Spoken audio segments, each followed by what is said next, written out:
প্রশ্ন উঠছে, এবার কি গোটা দেশে এসআইআর? অগস্ট থেকে শুরু হতে পারে এসআইআর প্রক্রিয়া। ভোটার তালিকার নিবিড় সমীক্ষার সময়সীমা 1 জানুয়ারি। খুব শিগগিরই জারি হতে পারে নির্দেশিকা, এমনটাই খবর কমিশন সূত্রে। এই মুহূর্তে বড় খবর, অগস্ট থেকে শুরু হতে পারে এসআইআর প্রক্রিয়া। ভোটার তালিকার নিবিড় সমীক্ষার সময়সীমা 1 জানুয়ারি। কারণ এমনটাই কিন্তু খবর পাওয়া যাচ্ছে কমিশন সূত্রে, এবং খুব শিগগিরই এই সংক্রান্ত নির্দেশিকা জারি হতে পারে। এসআইআর ইস্যুতে একদিকে উত্তপ্ত রয়েছে সংসদ, আলোচনা আছে এখনো অনড় বিরোধীরা। অন্যদিকে গোটা দেশে এবার কি এসআইআর প্রক্রিয়া শুরু হচ্ছে? কারণ এই মুহূর্তে এইরকমই একটি ইঙ্গিত পাওয়া যাচ্ছে, অগস্ট থেকে সম্ভবত শুরু হতে পারে এসআইআর প্রক্রিয়া। কারণ ভোটার তালিকার নিবিড় সমীক্ষার যে সময়সীমা, সেই সময়সীমা হতে পারে 1 জানুয়ারি, এমনটা একটা আভাস পাওয়া যাচ্ছে। এবং খুব শিগগিরই এই সংক্রান্ত একটি নির্দেশিকা জারি হতে পারে, এমনটাই জানা যাচ্ছে কমিশন সূত্রে। কথা বলে নেব, বাসব রায় রয়েছেন আমার সঙ্গে টেলিফোনে। বাসব, ভোটার তালিকার নিবিড় সমীক্ষার সময়সীমা জানা যাচ্ছে 1 জানুয়ারি, এবং খুব শিগগিরই একটি নির্দেশিকা জারি হতে পারে। তাহলে কি গোটা দেশে এবার এসআইআর শুরু হচ্ছে? কি পাওয়া যাচ্ছে? তো গোটা দেশেই এসআইআর এর একটা পরিকল্পনা আমরা নির্বাচন কমিশন সূত্র থেকে জানতে পারছি। সেটা হচ্ছে বলে নিয়ে ধাপে ধাপে। একটা হচ্ছে 28 জুলাই, এই মাসের 28 জুলাই, কয়েকদিন পরেই সুপ্রিম কোর্টে একটা শুনানি আছে বিহারের এসআইআর নিয়ে, ঠিক, স্পেশাল ইন্টেন্সিভ রিভিউ।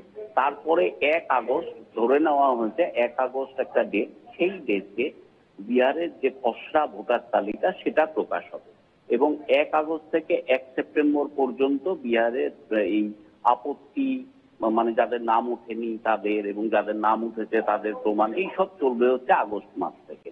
তো 1 আগস্ট বিহারের খসড়া তালিকা প্রকাশের পরে গোটা দেশে এসআইআর এর জন্য কমিশন একটা নোটিশ জারি করতে পারে। আর যদি গোটা দেশের জন্য নাও করে, তবু আগামী বছর যে 4টে স্টেটে ইলেকশন আছে একসঙ্গে, সেটা হচ্ছে তামিলনাড়ু, সেটা হচ্ছে পশ্চিমবঙ্গ, সেটা হচ্ছে অসম এবং সেটা হচ্ছে পুডুচেরি। পুডুচেরিটাকে যদি বাদও দিই, বাকি যে 3টে স্টেটে ইলেকশন হবে তার এসআইআর আগস্ট মাসে নির্বাচন কমিশন তার SIR special intensive review, Bangla যদি আমরা করি বিশেষ নিবিড় সমীক্ষা ভোটার তালিকা, সেটার জন্য নির্বাচন কমিশন একটা বিজ্ঞপ্তি জারি করবে আগস্ট মাসে।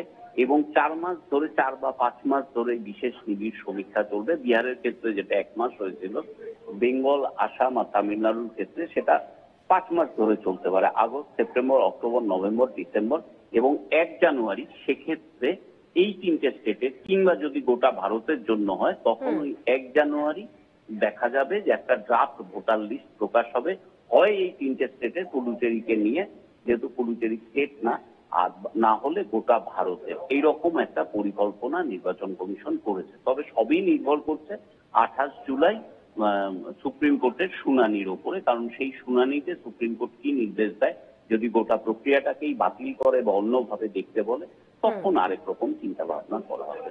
রিপোর্ট না। বেশ, অবশ্যই এদিকে আমাদের নজর থাকবে। ধন্যবাদ বাসব।